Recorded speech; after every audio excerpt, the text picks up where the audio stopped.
أعوذ بالله من الشيطان الرجيم. بسم الله الرحمن الرحيم. يقول المولى سبحانه وتعالى في كتابه العزيز: لسان الذي يلحدون إليه أعجمي وهذا لسان عربي مبين. صدق الله العظيم.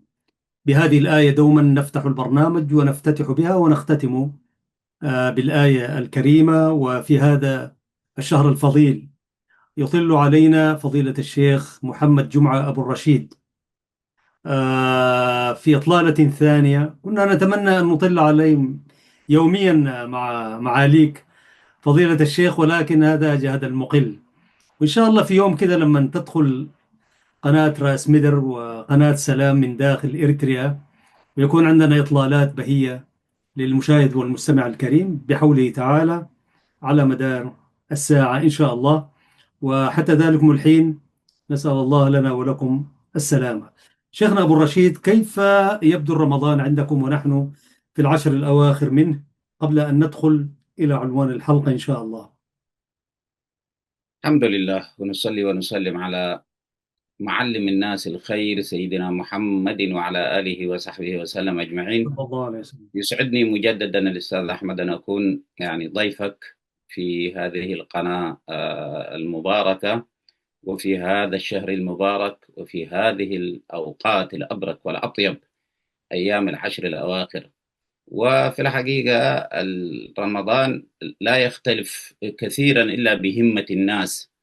ونبينا صلى الله عليه وسلم عندما كانت تأتي هذه العشر الأواخر أخبرتنا زوجه عائشة رضي الله عنه وأرضاها: والرجل أعرف به أهله. يعني الأهل أعرف الناس بالرجل. يعني ممكن الرجل ينظر الله إليه الناس أنه أسد وجواد وكريم وكذا، لكن اسأل عنه أهله، فالأهل هم أدرى بخباياه نعم. وأسراره. نعم. وكم من شيخ جليل عظيم في نظر زوجته لا يساوي شيئا.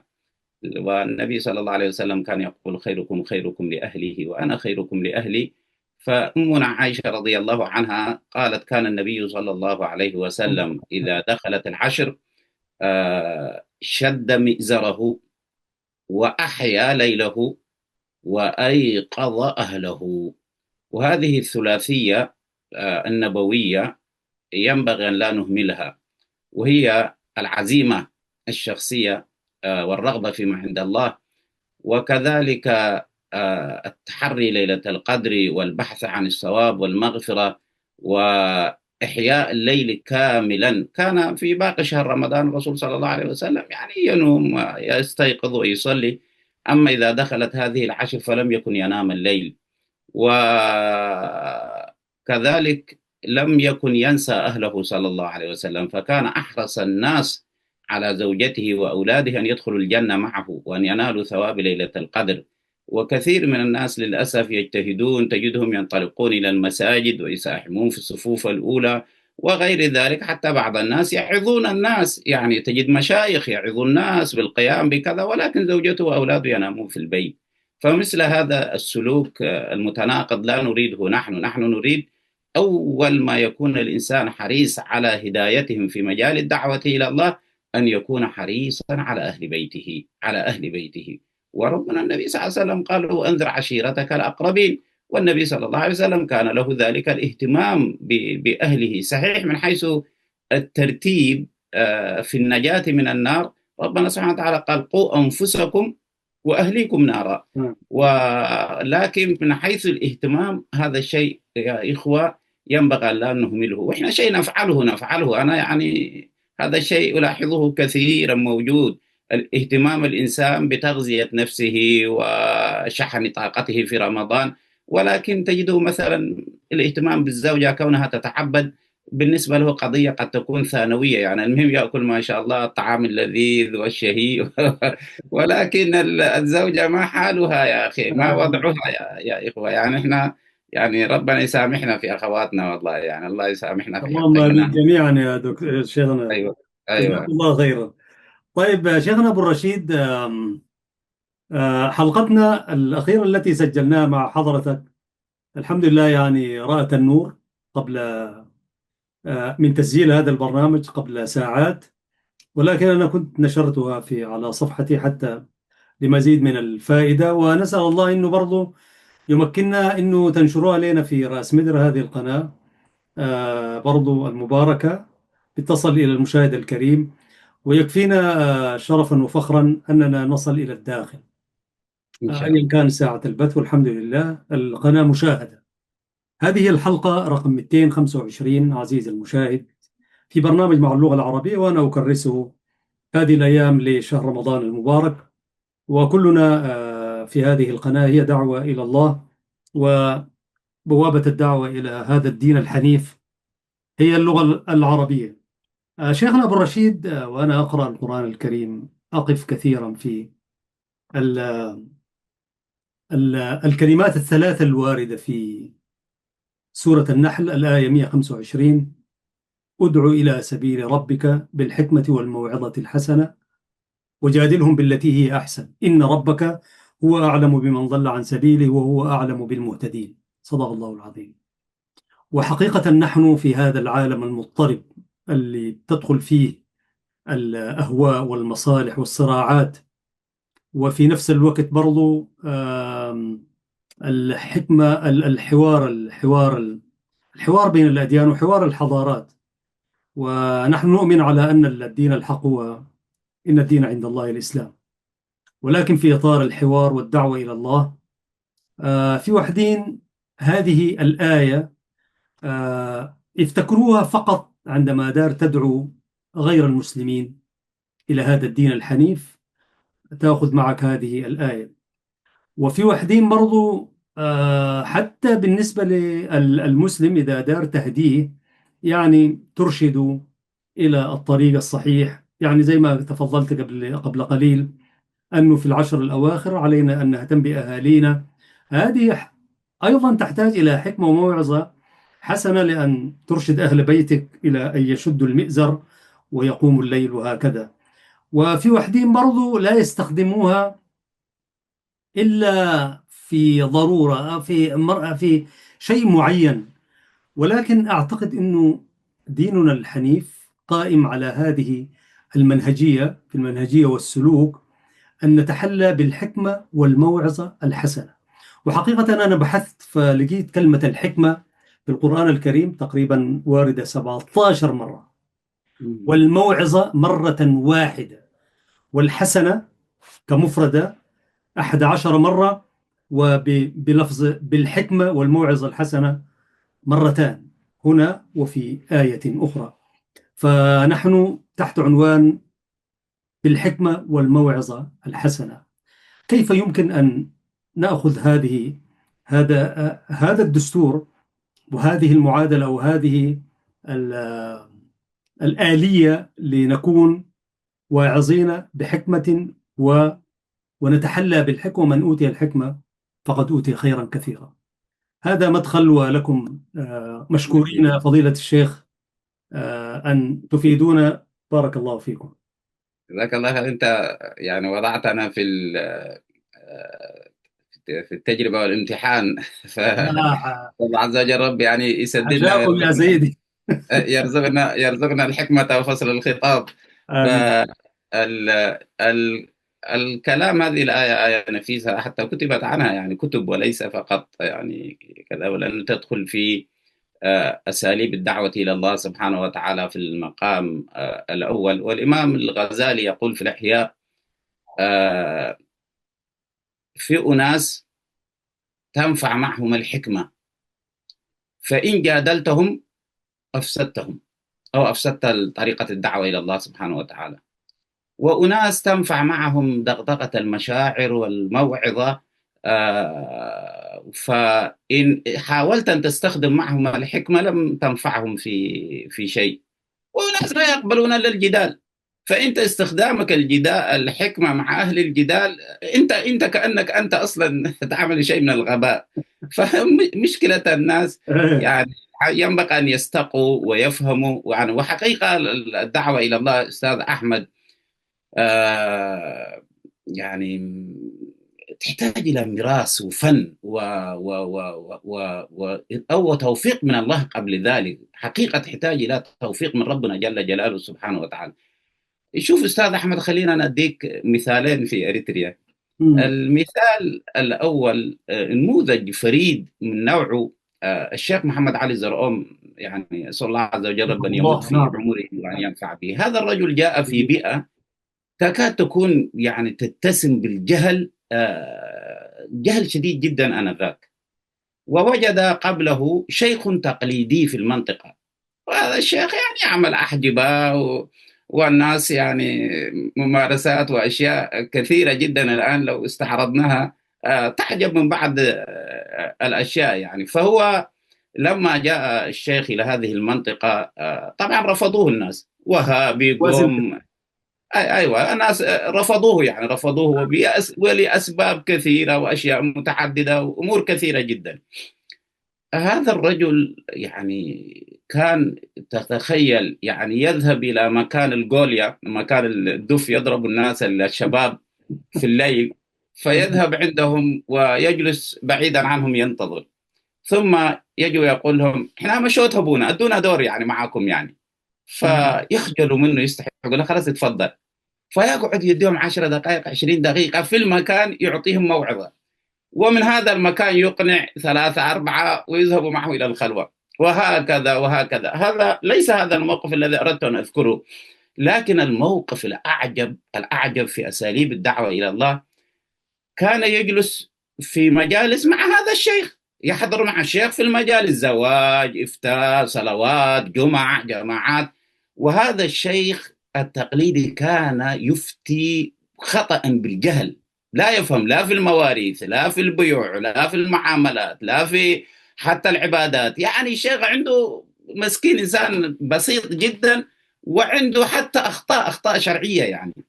فالشيخ ماذا يفعل؟ إن انتقده وقع في مشكلة مع المجتمع، وإن سكت الرجل يفتي غلط. مم. فيقال والله يا أستاذ أحمد أخذ هدية ثمينة وذهب إليه في بيته، وقال له يا شيخنا الحبيب، يعني أنا أحبك وأقدرك ولا ألومك أبدا، لأنه أنا نفسي كنت أعيش في هذه البيئة وذهبت وتعلمت ما أستطيع.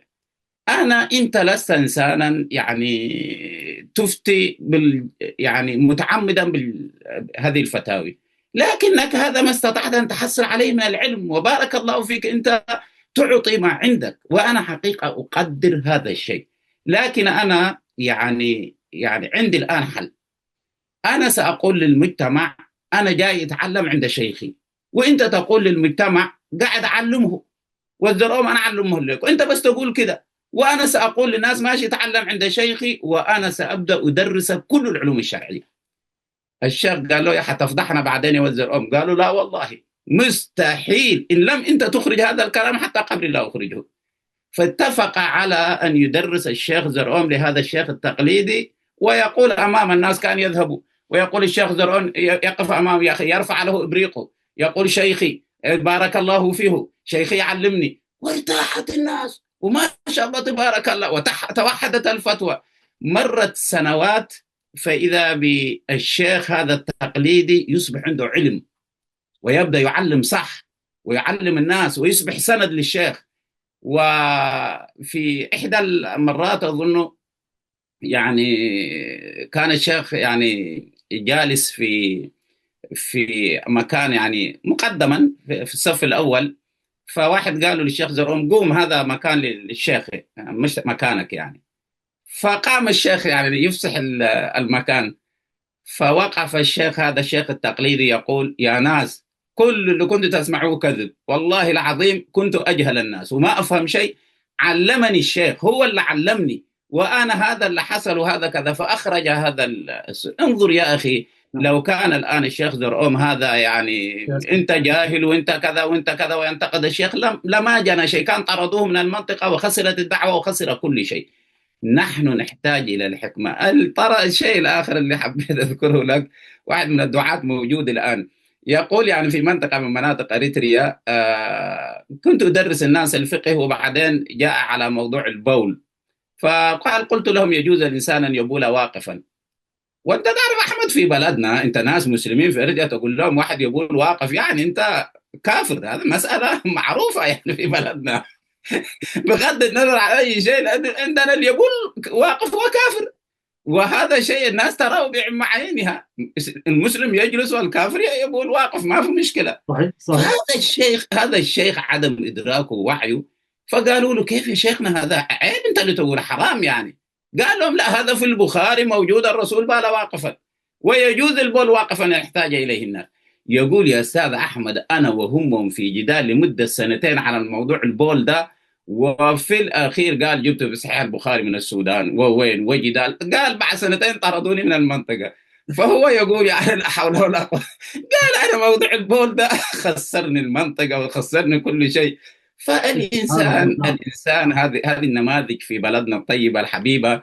يعني أنا حبيت أذكر نموذجين يعني متناقضين، يعني بين هذا وبين نعم هذا. نعم. لماذا؟ حتى ندرك أنه نحن والله يا إخوة في حاجة إلى حقيقة إلى الحكمة وإلى معرفة أساليب الدعوة. الدعوة ليست دروشة يا إخوة. الدعوة ليست أنك أنت مجرد حفظت لك نص أو نصين. يعني الدعوة الإشكالية اللي موجودة، أنت علماءنا قديما قالوا أستاذ أحمد، قديما قالوا الذي لا يفقه فقهين لا يجوز له أن يتصدر ويفتي الناس. أن يعلم فقه النصوص ويعلم فقه الواقع. لا يجوز إنسان أن يفتي ويتصدر في أي مجتمع ما لم يدرك هذين الفقهين. أن يكون عندك علم شرع حقيقي، تعرف قال الله قال رسوله، مش تفتي من جهل. وأن تعلم أن هذا الأدلة التي أنت تستدل بها تعرف أين تنزلها في واقع الناس، أين تنزل هذه النصوص في واقع الناس.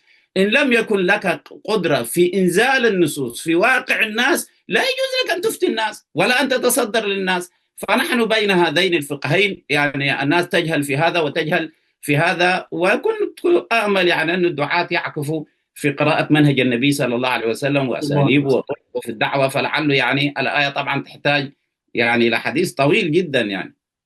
بارك الله فيك شيخنا، وجزاك الله خير، والحديث سينسرب إن شاء الله.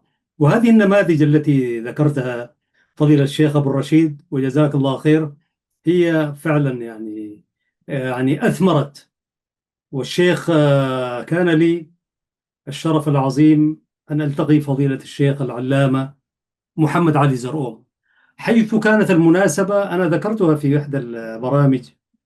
كان المناسبة اليوبيل الذهبي لتأسيس المعهد، هذا بعد 91. فذهبنا وشاركنا مع مجموعة من الشعراء، وكانت لحظات جميلة جدا يعني. شاركنا بالشعر، فحرصت أن ألتقي الشيخ محمد علي زرقوم. ذهبت إليه في البيت، طبعا في الاحتفال كان شوية زحمة، ذلك الصرح. شوف كيف بدأ الدعوة هذا الرجل، ربنا يمد في عمره ويديه الصحة والعافية. والآن على الرغم من ما جرى في المعهد من تأميم وما إلى ذلك، لكنه صرح شامخ.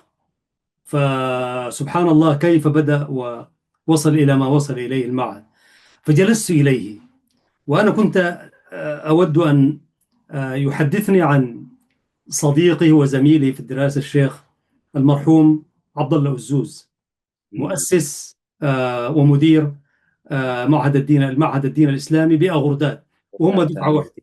فقلت له حدثنا عن صبركم أنت والشيخ عبد الله الزوز. وأنا درست معه عاما واحدا في معهد أغرداد، لم يدرسني مع الأسف الشديد، ولكنه كان هو المدير سنة أولى. ربما لو تدرجنا لحد الصف الرابع ممكن ربما كان سمعنا، لكنه كان رجلا استمعنا إليه في خطبه ودروسه في المسجد الكبير. فقلت له حدثنا عن جهاداتكم ومجاهداتكم وصبركم يعني.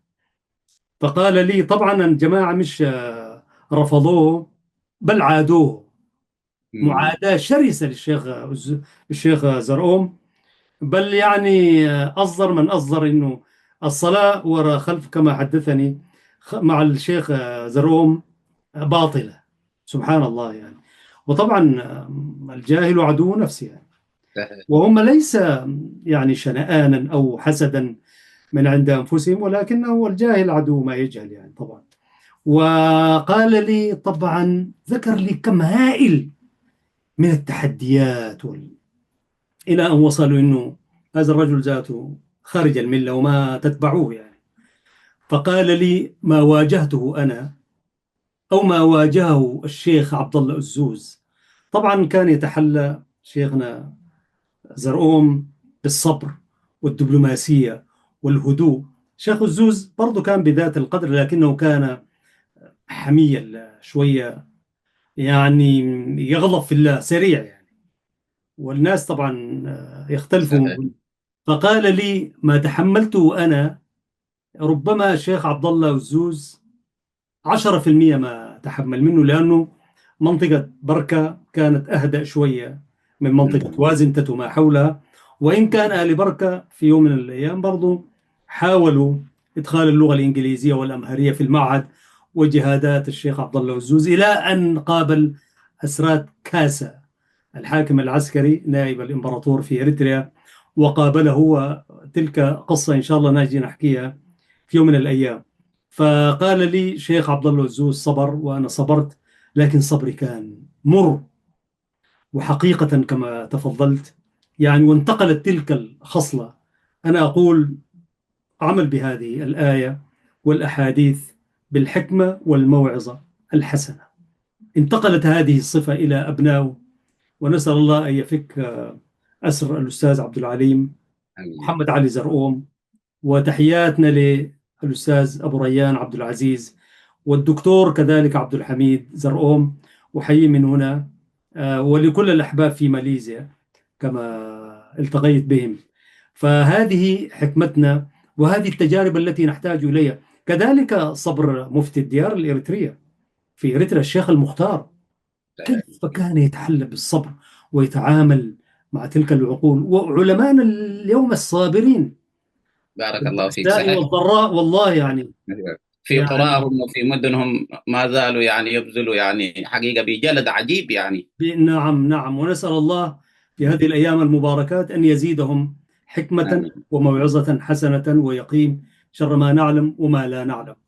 ولذلك فضيلة الشيخ، نحن فعلا نحتاج إلى أن نتعامل مع هذه الآية بمسؤولية وبحكمة ووعظ حسن.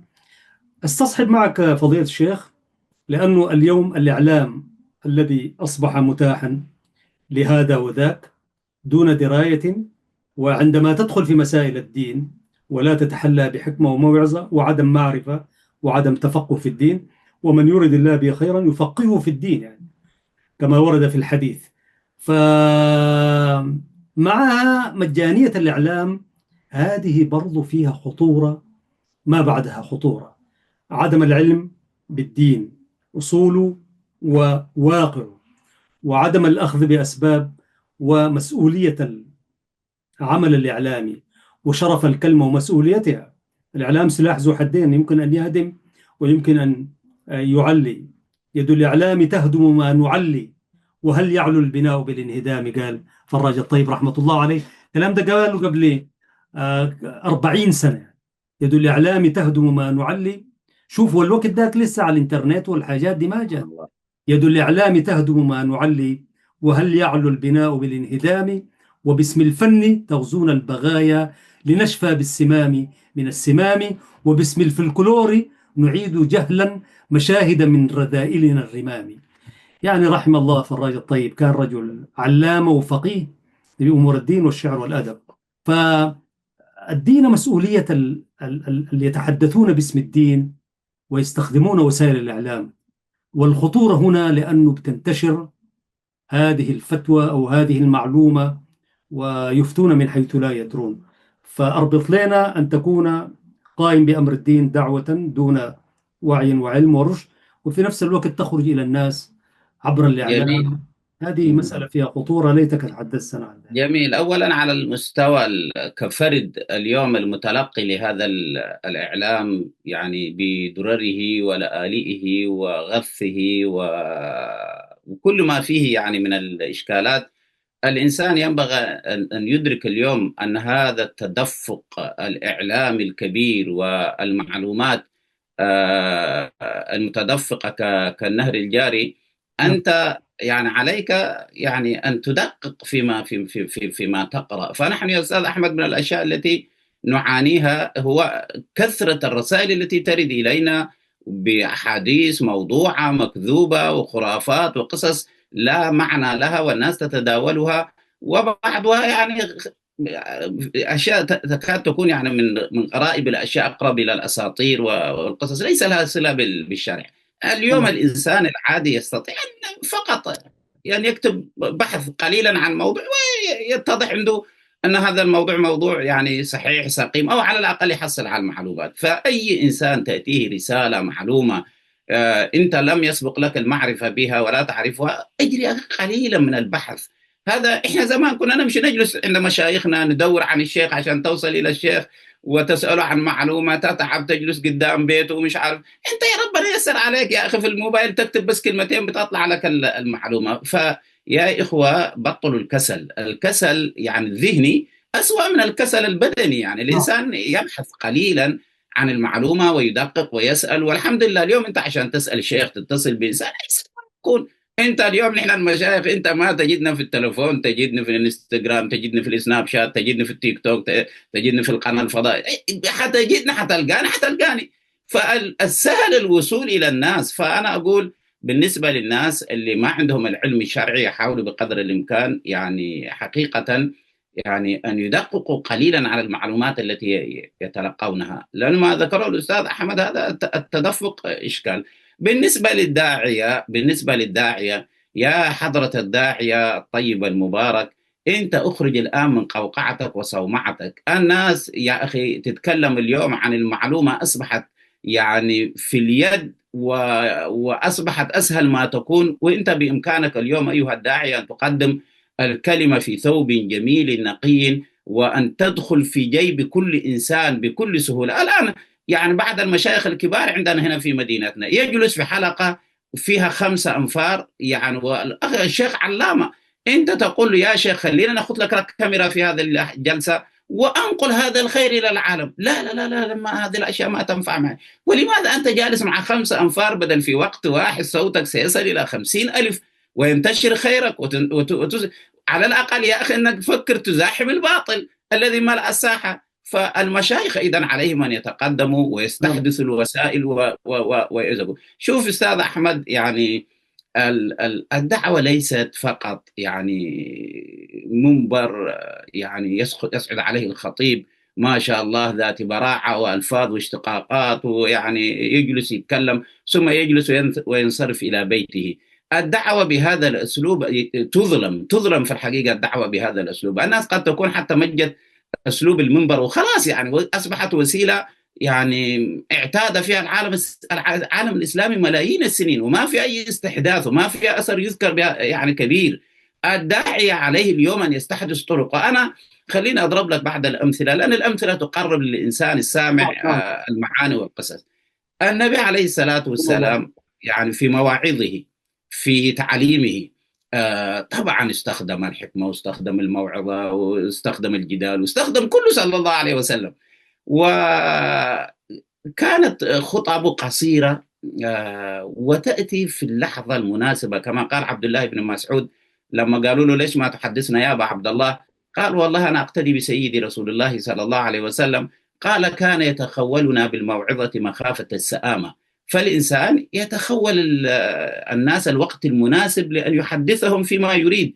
بعض الناس عندهم جلافة وغلظة وفقط أنه أبلغ. يا أخي القضية ليست التبليغ، القضية أنك أنت الذي تريد أن تبلغه. هل الآن هو يعني في لحظة مناسبة للتلقي عنك؟ يعني إذا الإنسان ما في لحظة مناسبة ليس بالضرورة أن تتكلم. بعض الدعاة عايز يتكلم في كل موقف في كل مكان في كل وسيلة في كل. يا أخي أنت شوف لك اللحظة هذه لحظة مناسبة للحديث أم لا. النبي عليه الصلاة والسلام كان مع جيشه جيش عرمرم، وقد انتصر هذا الجيش في إحدى الغزوات.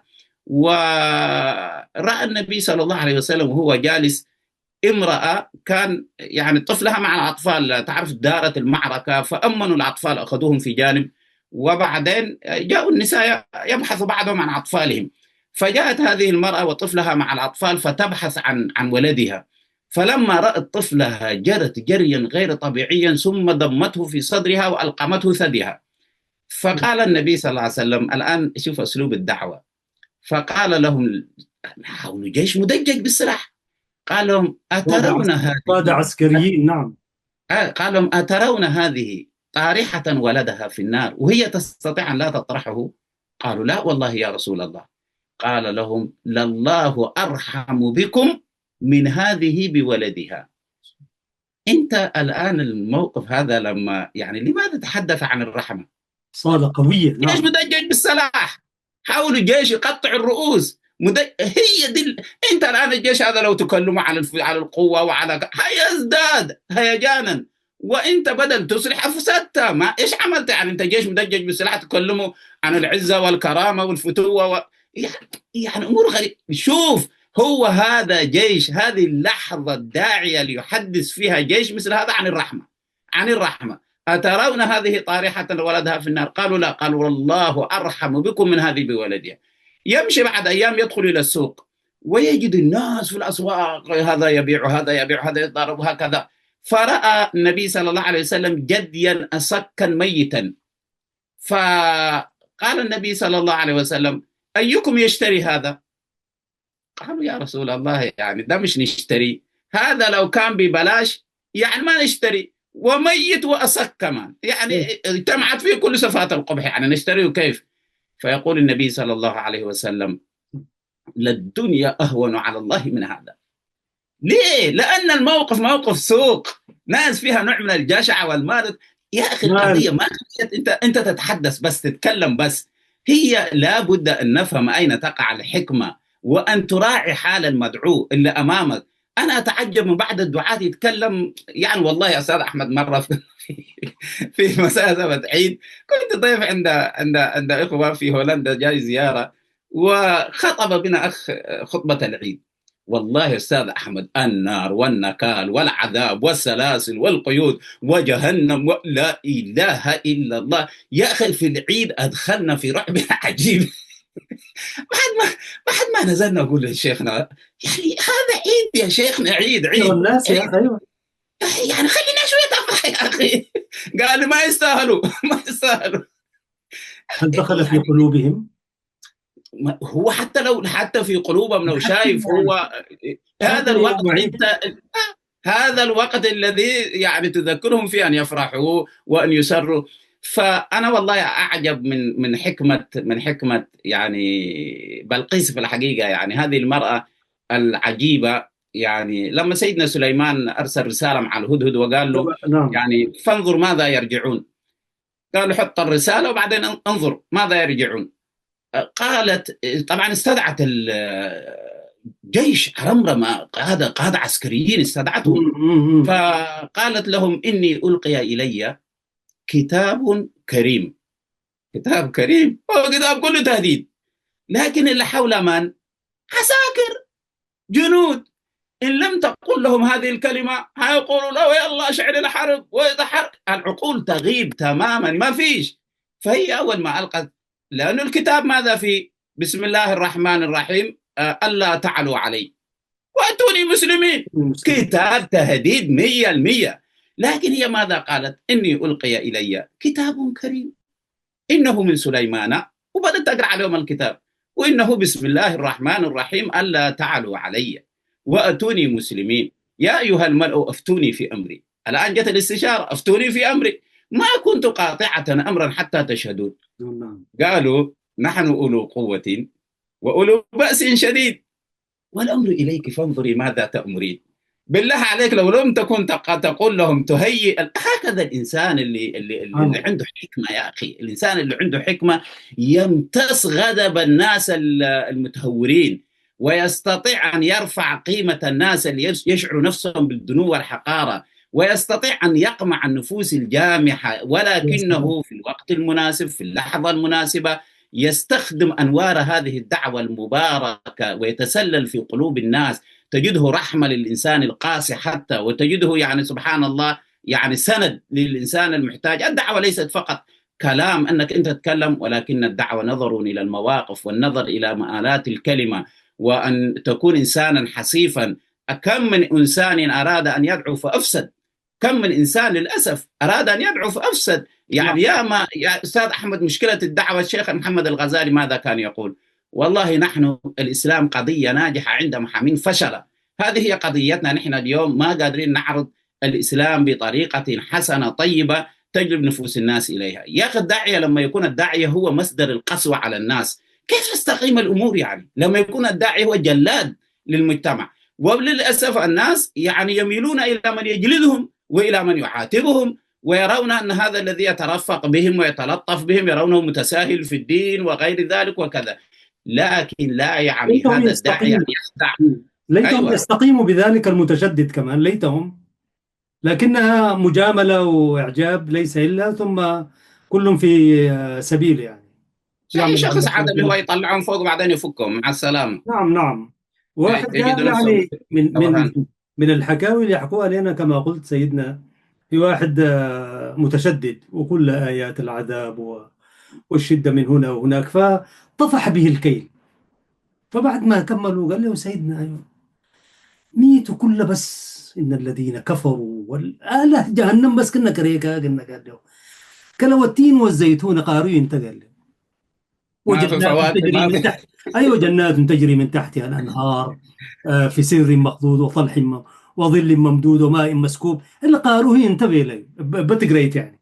عنده حق. أيوة. أيوة قال له كلوا التين والزيتون والحاجات الثانية، قال له قاروه ينتقل له. فزي ما قلت شيخنا الفاضل، وأنا أحيانا أرى في مجتمعنا يعني في مجلس عزاء، في مجلس عزاء، مجلس عزاء ذكر الناس بأيام الله، نعم، ولكنها لا تتحدث بس كلها جهنم يعني، وكلها والناس حتموت قاعدة كده. صحيح، لكل أجل كتاب ويأتي الموت بغتة وكل نفس ذائقة الموت. لكن بشر الناس، بشر الناس على أنه يا أخي لماذا نحن المفروض نكون ملتزمين؟ لأن هناك يعني ولدان مخلدون، جنات تجري من تحت، يعني بشرهم وأديهم. والله أنا أحيانا أقول ليت الشيخ ده لا يتحدث في هذا العزاء. وأحيانا زي ما قلت لكل مقال مقام، أحيانا يتحدث في السياسة وهو مجلس عزاء، يدخل في السياسة من أوسع أبوابه، إلى درجة هناك من يفتي يعني. أنا في واحد من الشيوخ قال يعني، وهذه طبعا بس ما حبينا نقاطعه، قال الذي يزور، ومجلس عزاء يا شيخنا، الذي يزور إريتريا في هذه الأيام قاطعوه، قاطعوه لا تمشوا مناسباته ولا تم. يعني فلنفترض انه شيخنا واحد مشى يشوف امه، يزور امه، والجنة تحت اقدام الامهات وليس تحت اقدام الساسة والسياسيين. المقاطعة دي مشروع سياسي.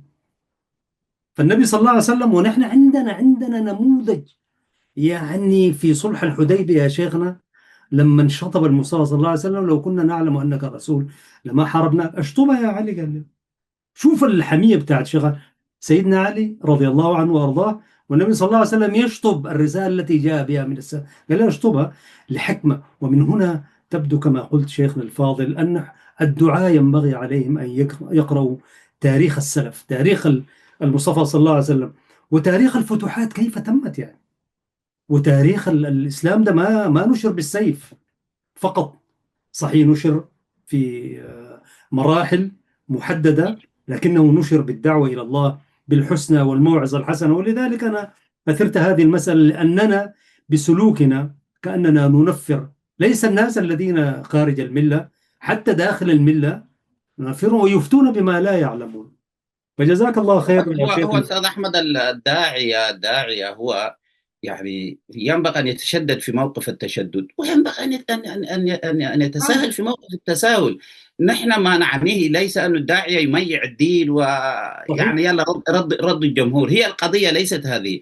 القضيه ان الداعي يراعي حال المدعو. انا لا يمكن الان اذهب لي لناس مثقفين ابناء جامعات ومش عارف ايش واروح اتكلم معاهم يا اخي في اسلوب ممجوج، ما يعني ما يفهم، واضرب امثله بمسائل تقززهم منك حتى يعني، وتاتيهم حتى وانت شكلك شكل غريب ولبسك لبس غريب. الداعيه نفسه ينبغي ان يكون شكلا مظهرا، وتلبس لكل مكان ما يناسبها، وتتكلم لكل موقع بعد الناس قد يتعجب من هذا، لكن هو هذا يا اخوان اساليب الدعوه الى الله سبحانه وتعالى. النبي عليه الصلاه والسلام وهو جالس مع اصحابه دخل رجل من الباديه، اخذت عصايته كده زي اهل الندى، وداخل بباب المسجد. واول ما دخل لا بيعرف الاداب ولا سلوك الصحابه، يجلس مع النبي تادبا وحكمه وهكذا. لكن هذا مسكين جاي من الصحراء، فاول ما دخل بالباب قال يا محمد، هكذا. فالمجلس كله التفت إليه والناس طبعا غضبة. فقال النبي عليه الصلاة والسلام: ها فالأعرابي ده انبسط انبساط أنت ما تتخيله، البيئة ونفس الكالتشر ونفس طريقة الرد والكلام فانبسط جدا الرجل وتهللت أساريره ودخل. المزوجة الآخر الرجل الذي بال في المسجد، والقصة هذا كل الدعاة يضربوا بها المثل. فيعني اتخيل رجل الآن، والله يا أستاذ أحمد، لو أنا في المسجد، واحد لو طفل خليك راحت كبير، لو بس بدأ يبول في المسجد وقلت للناس اتركوه يكمل بوله، أو عملوا لك مشكلة. مع أن يعني شارح كتاب صحيح البخاري، يعني صاحب كتاب فتح الباري، يعني الحافظ ابن حجر، يقول هذا الحديث أخرج منه حوالي كم 20 فائدة. ليه؟ لأنه هذا الإنسان أولا قطع البول عليه لا يجوز، ترويعه لا يجوز، لو نهره النبي لانتشر بوله في المسجد، ثم لتنجس الرجل، ثم وبدأ يتحدث هكذا. الداعية ينظر يا أخي إلى ماذا يترتب في هذا الموقف، وترويع الناس وتخويف الناس وتكريهه في الدعوة إلى الله. في ناس يقول لك أنا لا أدخل المسجد الفلاني بسبب الشيخ. يا أخي أول أمس عندنا التلفون رن يضرب وإحنا نصلي. بعدين يجي اخي يقول لي: شيخ محمد جمعه انت طيب مع الناس، ليش تتركه؟ قلت له: يا اخي انا التفت فوجدت الاخ جديد في المسجد، لا اعرف انا مجنون ولا وضعه ولا ليس هذا مجال انا امام الناس عشان اقول له انت تلفونك يضرب ليش. وبعدين انا نفسي يمكن تلفوني يضرب. يحصل كما حدث لاخونا الشيخ ابو حنيفه، يعني ربنا يحفظه، في لندن موجود الشيخ ابو حنيفه، قال: كنت في ليله القدر ليله 27 في مسجد كبير، والمسجد مليان شباب، فقال الناس يخرجوا يدخلوا تلفونات، فقال زعلت على الناس، فقلت له، قال: يا اخواننا حرام عليكم، حتى في هذه الليله يعني ما في سكينه، ما في هدوء، ما تموا منكم التلفونات، ما يصحى. قال وجلست كلام كده حاد، قال بطريقه غير طبيعيه. قال الناس سكنت، قال التلفون حقي جنب الميكروفون، قال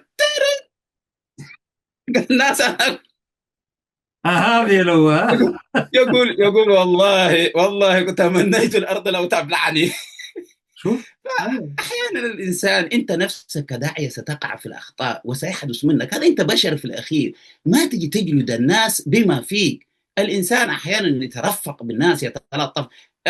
قصه عكرمه روى عنه ابو هريره رضي الله عنه وارضاه، وان كان القصه فيها شويه مقال، لكن يعني جاء هذا الرجل الاعرابي الى النبي صلى الله عليه وسلم فاعطاه شيئا، فقال: أحسننا إليك يا أخي، هل أحسننا إليك بالعطاء؟ قال: لا أحسنت ولا أجملت. فقام الصحابة عليه ليضربوه، فقال النبي عليه الصلاة والسلام: اتركوه. فقام النبي صلى الله عليه وسلم داخل بيته، ثم نادى الرجل، قال له: تعال عندي. استضافه في بيته، جلس معه وأكلوا شربوا في البيت، وبعدين قال له ثم أعطاه، ثم قال له: يا أخ العرب، أحسننا إليك؟ قال: أحسنت وأجملت وما أكرمك من أخي يعني. فقال: لقد تركت أثرا طيبا في نفس أصحابي، فلو خرجنا إليهم تقول لهم هذا الكلام؟ قال: نعم. فخرج النبي صلى الله عليه وسلم وقال: هذا الأعرابي يعني قال ما كذا وكذا كما سمعتم، ثم يعني أكرمناه، فهو يقول أنه راضي. فقال: نعم أحسنت وأكرمت. فمدح النبي صلى الله عليه وسلم.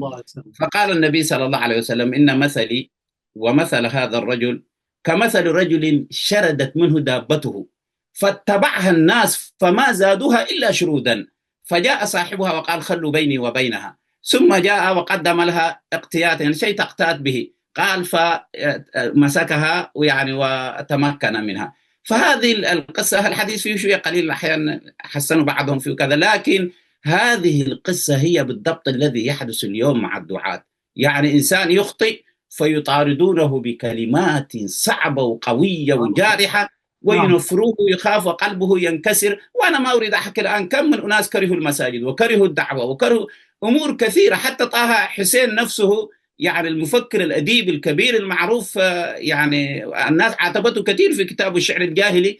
طه حسين جاء من الريف ودخل في لجنة المعاينة في الأزهر، رئيس اللجنة قال هو دخل هكذا مسكين ما يرى، يتخبط يدخل، فقال له اجلس، فجلس، فقال له: انت بتحفظ حاجة من القرآن يا أعمى؟ قال له: ايوه. قال له: اقرأ.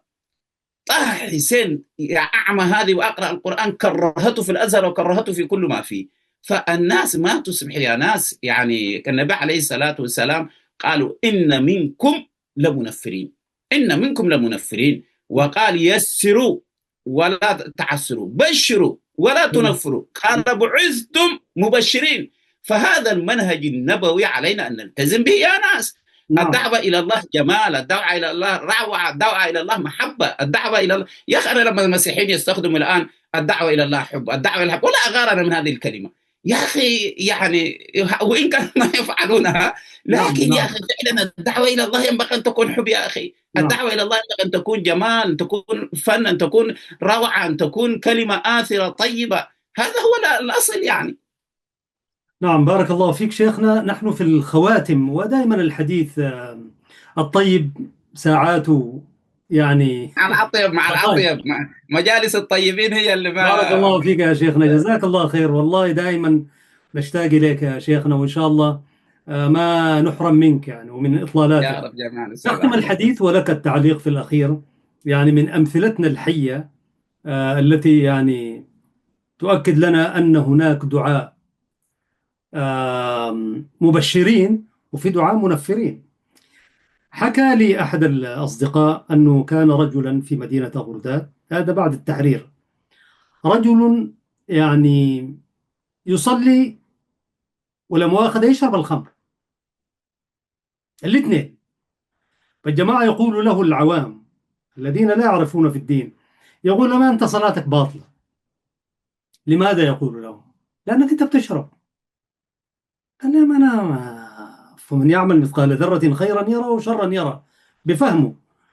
فكرهوه الجماعة العوام يعني، وهو لم يتخلى، الصلاة دي أصلا ما ساب ويشرب.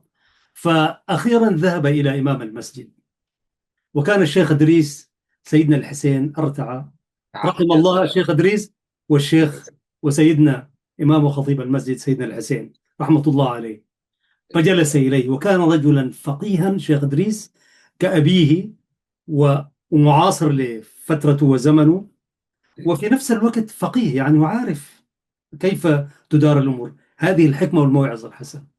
فقال له: سيدنا أنا جماعة، أنا كنا ودوا الجماعة، بس هنا صلاة باطلة تلبلوني، وأنا ما قادر أسيب الاثنين. كي يتحدق قال: لا كيت بيليو إيه، بس أنا بقيت ما قدرت. قال له: أنت حاول كو كده، وإيش قال له؟ قال له: حاولت بس ما قدرت وما دار أسيب الصلاة. طيب قال له: إلا من قبل. قال له: كليتا باقي حد، بس باقي حد قايل لنا. قال كليتا. شوف الحكمة.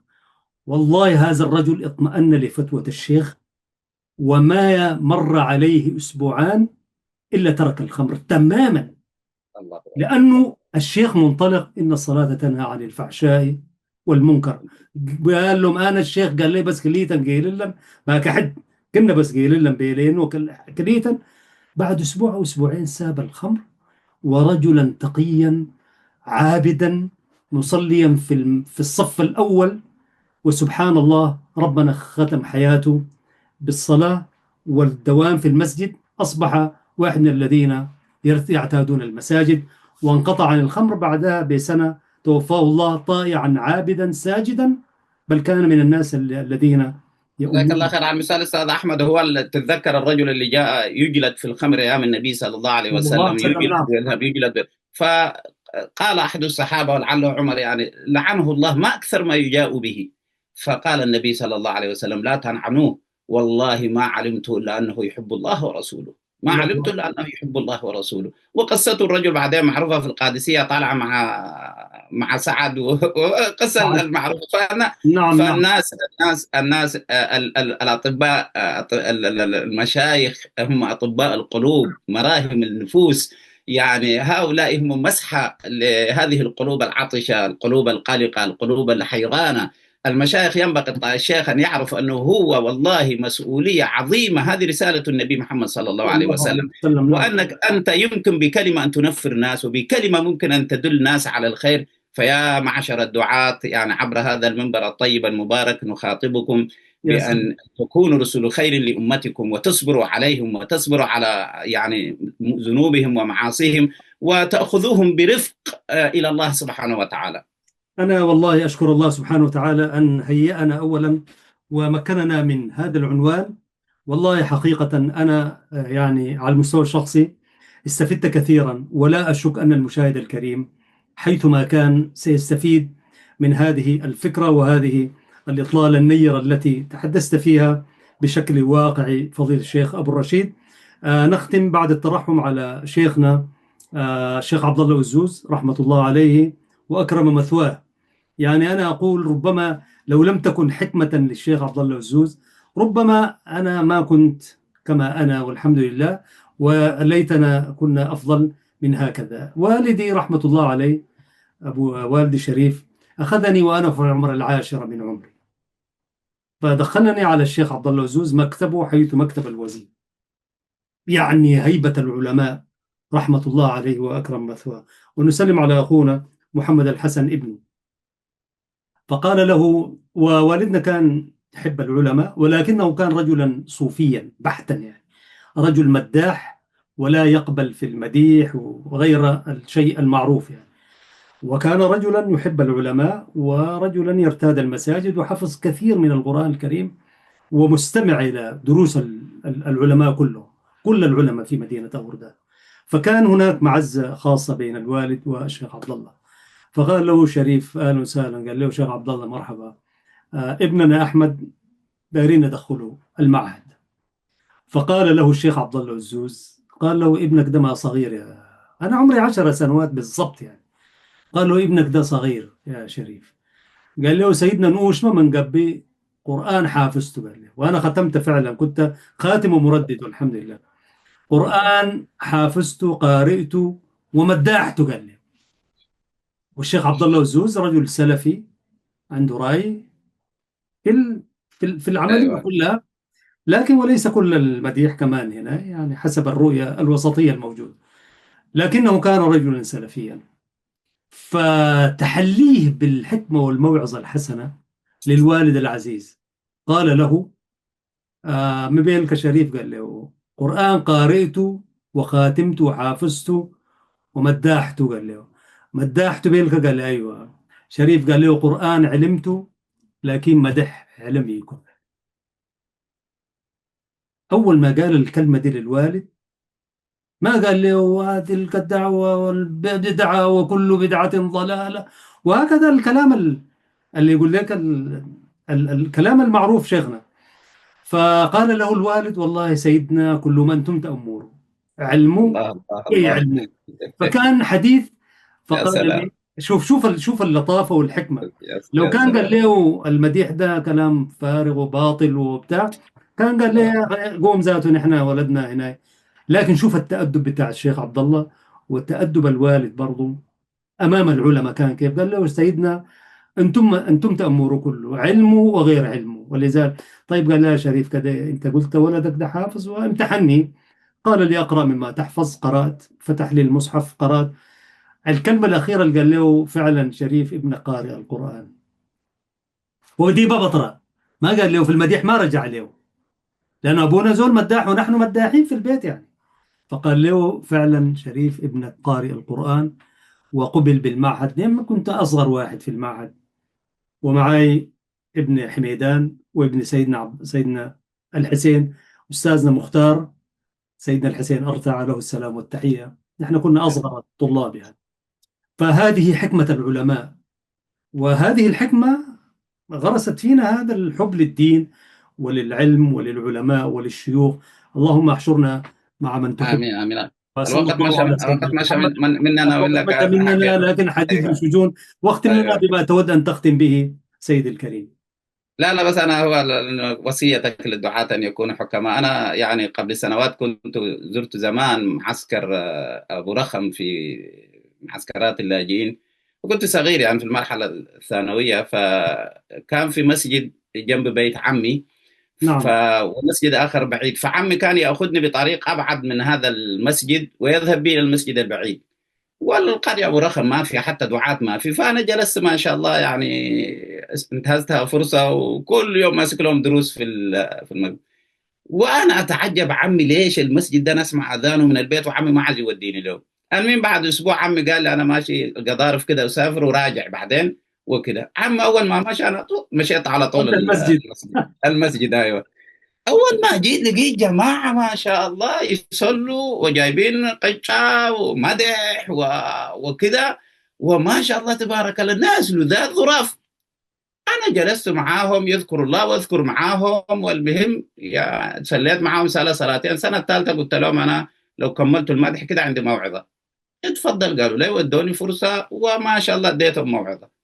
واذكر انا بس شرحت لهم حديث انما الاعمال بالنيات. المهم الجماعه ديل مسكوا علي عضوا علي بالنواجز الله اكبر. وقالوا لي انت كنا نشوفك مع عمك علي، ليه عمك علي كان يشيلك مننا بعيد، انت تجلس معانا هنا. والحمد لله خلاص وداومت مع الجماعه ديل دروس ذكر قيتشا مع بعدينا الله. المسجد ده. ما شاء الله تبارك الله. عمي لما جاء قلت له صلاة يا عمي وكده، اول ما قمت اتجاه المسجد ده قال لعمي لا لا لا وين ماشي؟ قلت له الجماعه ما بقوا اصحابي يا عمي. قال لي كده. المهم عم خايف انه خرب المسجد ده ومشكله يعني. ولدي قال لي انتم بتحضرسكم وحاجات واحنا نخاف منكم، والجماعه دي ناسي واهلي وانا ما حبيت تسيء علاقتي معهم. لما جينا عم استنوه في الباب، انت ولدنا ده الطيب انت ماخذه مننا. يا سلام وكان يا يمشي سلام ونحن عمي يا اخي الفخر اللي افتخره عمي ده انت شيء ما تتخيل. يا قال لي يا سلام. ولد انا ما قايل لك مؤدب كده، ولا قال لي انا لو قال لك. سبحان الله يا أستاذ أحمد، أنا حوالي 6 مسائل مبتدعات تركوها هؤلاء الجماعة بسبب هذا الهناء معهم. يا يعني سلام. وأشياء بسيطة جدا كان يعتقدوا أن الدعاء بعد الصلاة كأنه شيء واجب. أنا فقط أفهمتهم هذا دعاء مفتوح جائز ما في مشكلة، لكن لا تحرصوا عليه كالسنة في كل صلاة عشان ما تقعوا في بدعة. لأنه مرة تدعو مرة تقطعوا، والله يا أحمد قطعوا خلاص، مرة يدعو مرة نعم ما يدعو. هذا انت لو عشان تغيره لو جبت 100 داعيه ما تستطيع تغيره فيهم. نعم نعم. لكن اذا انت الا تلطفت بالتي في هي المسألة، احسن. نعم. فنحن طولنا في الحلقه لكن يعني. والله الطول ما عيب والحمد لله، وان شاء الله في ميزان حسناتك سيدنا. جميعا كنتم فيك الله خير. ايها الساده والسيدات مع قناه سلامه الاعلاميه المباركه، منها انا احمد شريف برفقه الشيخ فضيله الشيخ العلامه محمد جمعة أبو الرشيد، برمنغهام من لندن، وأنا من هنا أستراليا. تحياتنا للمخرجين الفنيين الذين يسهرون دوما على إخراج هذه الحلقة بالشكل الذي يليق بكم أيها الأحباب الكرام، ونسأل الله سبحانه وتعالى أن يتقبل منا ومنكم الصيام والقيام. يقول المولى سبحانه وتعالى في كتابه العزيز: لسان الذي يلحدون إليه أعجمي وهذا لسان عربي مبين، صدق الله العظيم. ويقول الشاعر العربي: الحي حي من حياة لسانه، فإذا أبيد من اللسان أبيد. تحياتنا، والسلام عليكم ورحمة الله السلام عليكم. وبركاته.